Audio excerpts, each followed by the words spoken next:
You have given some questions regarding the simple economy. Just look at the information you have given. Consumption, that is C equals to 100 plus 0.6y. And also investment I equals 100, so questions list is 1, finds the aggregate demand function, and 2 is find the equilibrium output level, and 3 is calculate the leakage, and 4 is find out the independent expenditure multiplier, and 5 is find the average perspective to consumption. So let's find the aggregate demand function. Combination of consumption and investment expenditure is called as aggregate demand. AD equals C plus I. So we have given about that information. Apply that to function equals 100 plus 0.6y plus 100, then now 100 plus to 100, then function is equals 200 plus 0.6y. So that is the answer for number 1 question. So let's move to the second questions. Find the equilibrium output level. Y equals C plus I is the method for simple economy. Yes, we have information for that. Symbols y equals 100 plus 0.6y plus 100, and now combine 100 to 100, then the function is y equals 200 plus 0.6y, and then y 0.6y equals 200,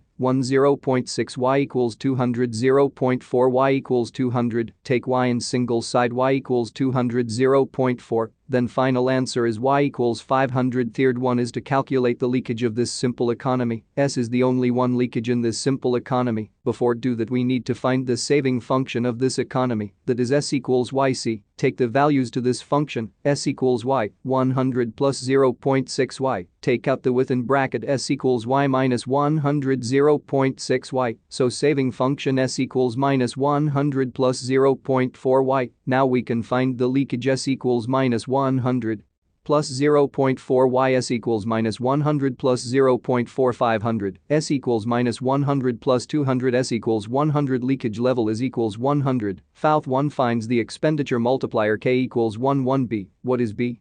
That is MPC, 0.6, K equals 1 0.6, K equals 1 0.4, K equals 2.5, so 2.5 is the multiplier. Fifth one is calculate the average perspective to consumption, that is APC, then we must find the value of CC equals 100 plus 0.6, YC equals 100 plus 0.6 500, so then C equals 100 plus 300, so now found the value is C, that is C equals 400, and then now we can calculate the value of APC. Like this, APC equals CY, APC equals 400 500ths, then the answer is APC equals 0.8. Thanks for watching Econ Icon YouTube channel. Subscribe the channel. Bye.